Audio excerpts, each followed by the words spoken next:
చెత్త కుప్పలు, మురికి కాలువలు, బురద గుంటలు, గుడిచెలు, గలీజ్ నీళ్లు, హుస్సేన్ సాగర్ మురికి అందాలు, ట్రాఫిక్ జాములు ఇవన్నీ చూడనోళ్ళుంటే ఇప్పుడే చూడుండ్రి, ఆలస్యం చేయకుండ్రి.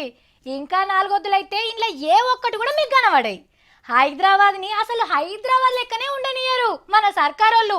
మొత్తం తరికనే మారిపోతున్నది. ఇప్పుడే చూడండి, హైదరాబాద్ని డల్లాస్ పట్నం లెక్క చేస్తానే, పాత బస్తీని ఇస్తాంబుల్ సిటీ లెక్క చేస్తాననే. మరేమైంది శేషుడు అని పట్నం పబ్లిక్ నారాజ్ కాకుండ్రి. ఏలుబడికి ఏడాది అవుతున్న సందర్భంగా ఇక మాటలు బంద్ పెట్టి చేతలకు దిగబోతున్నది సర్కార్. ఎంత పైకం ఖర్చైనా మంచిదే గాని హైదరాబాద్ ఆలత్నైతే మార్చాలని పట్నం లీడర్లు ఆఫీసర్లతోని మీటింగ్ పెట్టిండు సీఎం సారు. ఏలుబడికి ఏడాది కావస్తున్నందుకు ఏమేం చెప్పినామో గవన్నీ చేయాలని గట్టిగా ఈసారించుకున్నాడు.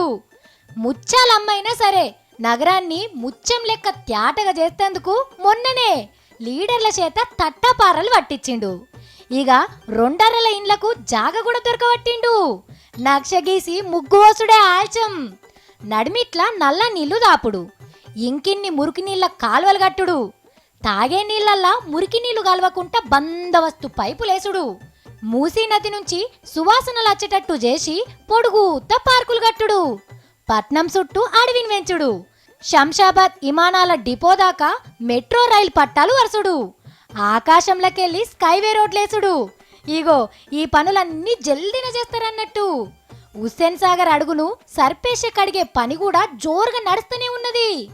మంత్రులకు కొత్త బిల్డింగ్లు కట్టుడు ఖాయమే. మరి ఇవన్నీ చేసినాక హైదరాబాద్ డల్లాస్ లెక్కేంది, దాని నాయనమ్మ పట్నం లెక్క అవుతుంది కావచ్చు.